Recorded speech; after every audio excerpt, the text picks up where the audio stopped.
Many of the collapses that we've seen throughout 2022 it was a result of a lot of these exchanges taking customer deposits, and they participated in high leverage speculative activities in order to provide that yield back to the depositors.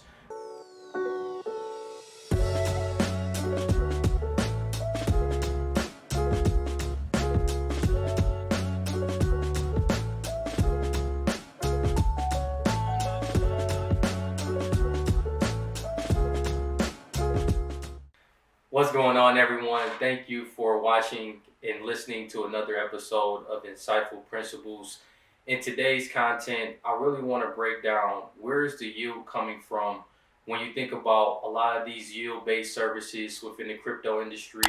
It has become a very prevalent topic right now when we've seen the recent fallouts with Celsius, FTX. I think it's very important to talk about the counterparty risk because throughout 2020, 2021, everyone was such on a high with kind of stating that I can be able to get yield on my crypto using this platform, whether you're looking at, Gemini, Genesis, looking at what happened with Terra Luna and their Anchor protocol. I really want to take some time to really explain the counterparty risk associated with yield services among these centralized crypto exchanges. And I think many of the collapses that we've seen throughout 2022 it was a result of a lot of these exchanges taking customer deposits, and they participated in high leverage speculative activities in order to provide that yield back to the depositors. We saw it with Celsius, like I mentioned, FTX right now. SBF Sam Bankman-Fried has been arrested.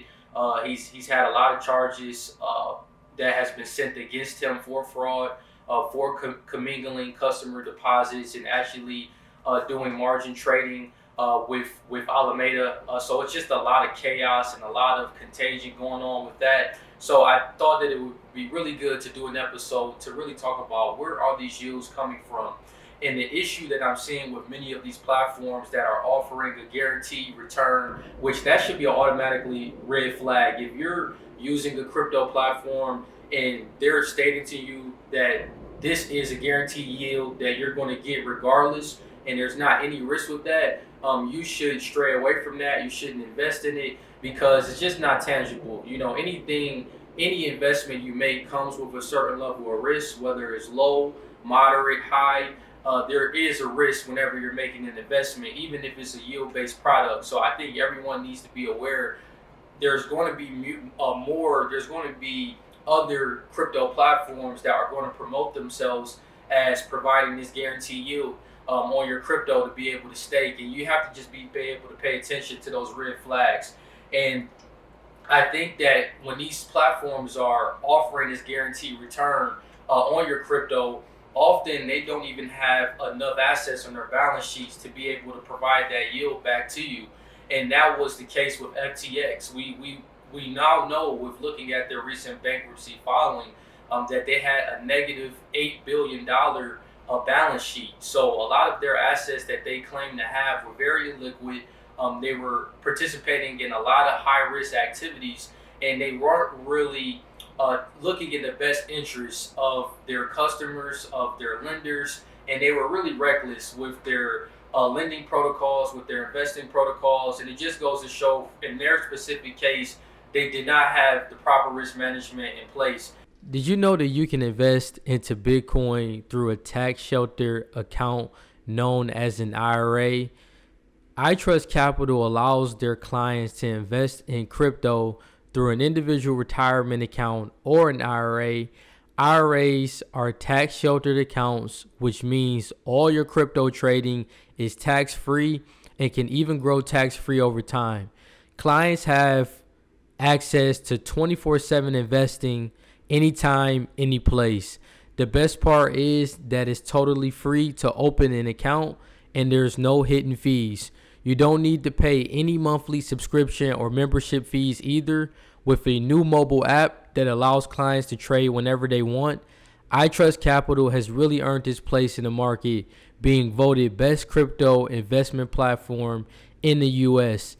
As a special tip for my viewers and listeners, If you open and fund an account, you will get a $100 funding bonus added to your account. To learn more, click the link in the show notes and open a free account and get started contributing to your Bitcoin IRA today. And I think many of the reasons why these crypto exchanges go bankrupt, even when you look at FTX, it was often a facade. It was often they were trying to portray that they were this big company that had all of these sponsorships, that had a tangible business model. SBF was, stated that he was going to be the next Warren Buffett of crypto. All of that stuff was pumping up a fake image of what really was going on. Was they had a very highly leveraged, risky business that really didn't have anything backing it. The FTT token, I think that's another red flag when you look at these crypto exchanges where we're seeing it with Binance right now. A lot of people are having questions with them, with their own Binance coin. We look at crypto.com with their own CRO token that they have. I don't think that an exchange needs to create a token in order to be able to build a business model around their crypto exchange. And I think a lot of times when those coins are being created, a lot of times there's no value backing that coin. With Bitcoin, we understand that it is a set monetary policy that's fixed and it's driven by scarcity. You know what the monetary supply is. It's not going to go above 21 million Satoshis.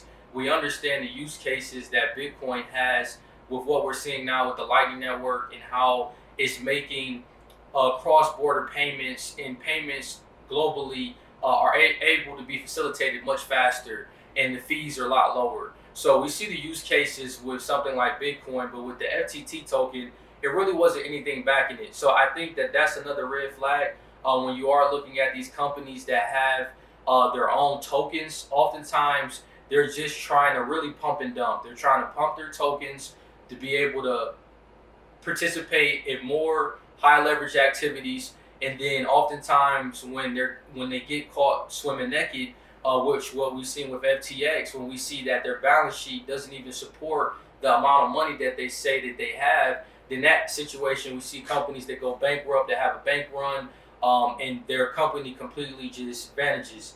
And I think another issue is a lot of these exchanges are really promoting themselves to be decentralized, but a lot of these companies are actually centralized, where a lot of the decisions are made by one person.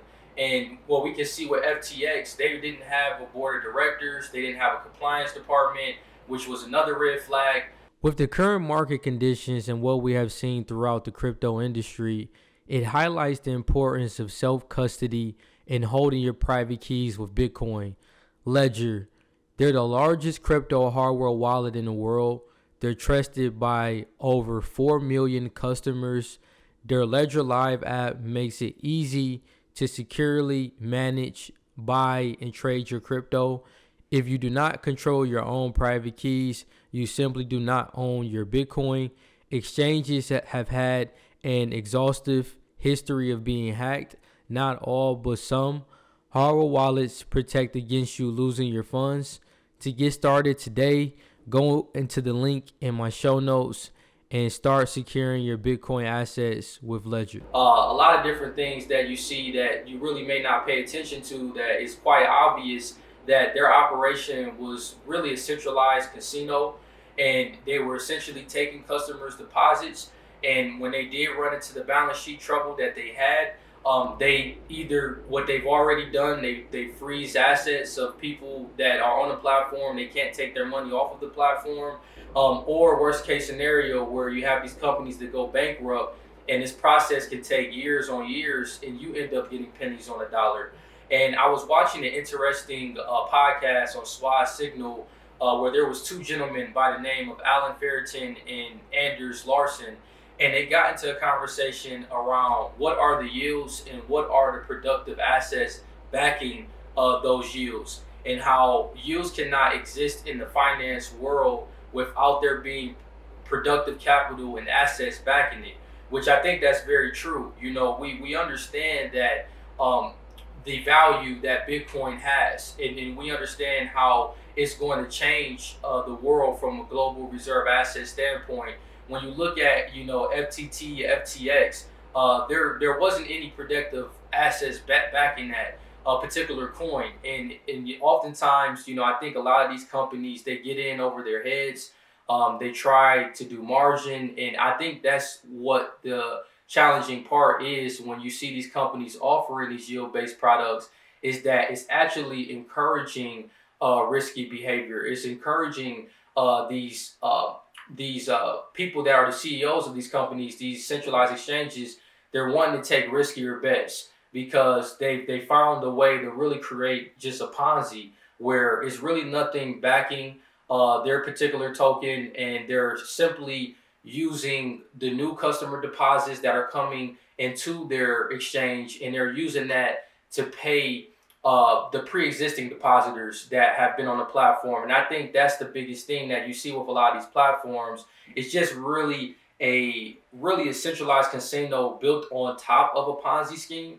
And I think it's unfortunate because a lot of these companies are promising annual returns. We see it with Celsius, even with SBF, when he had a recent interview about a few weeks ago with Andrew Sorkin. He talked about how he didn't knowingly commingle customer funds. However, John Ray, he actually recently just testified to the House of Financial Services Committee in Washington, actually this week. And he really talked about how customer assets from FTX were commingled with assets with Alameda. He also stated that Alameda used client funds to do margin trading, exposing them to massive losses. And as you can see, that the proper risk management models were not in place for Celsius or FTX.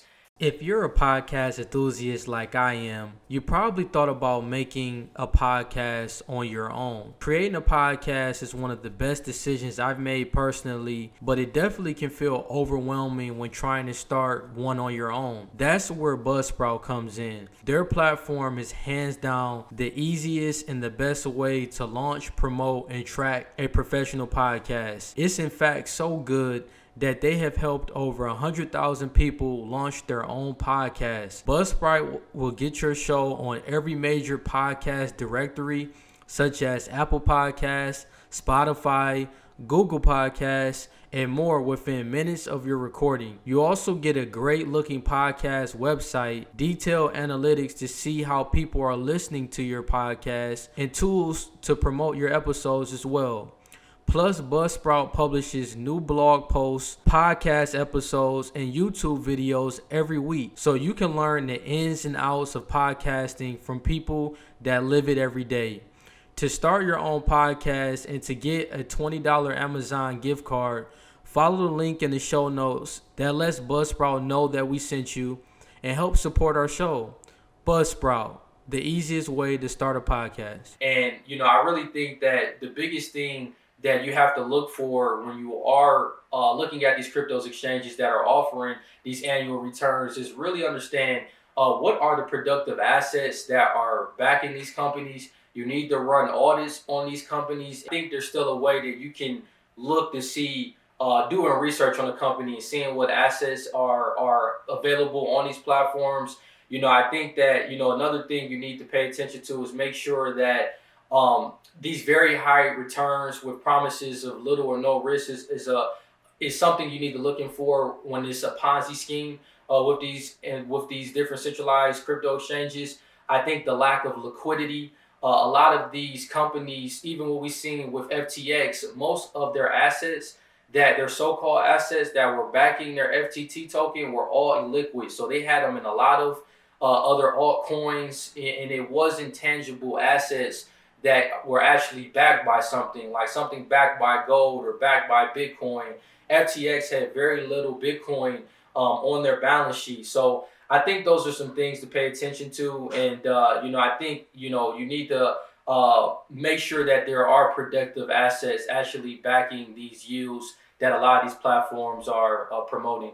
But that wraps it up for this video. If you all can please continue to like, subscribe, and share. If you're listening on a podcast, don't forget to rate, leave a review, and also share this with your family and friends. I'll put some resources in the notes so you can be able to look at ways of how you can properly research these centralized exchanges to look out for these different counterparty risks, so you can avoid having to be taken advantage of in the case of what we've seen with FTX, Celsius, a lot of these different platforms. But I thank you all so much for watching, and take care.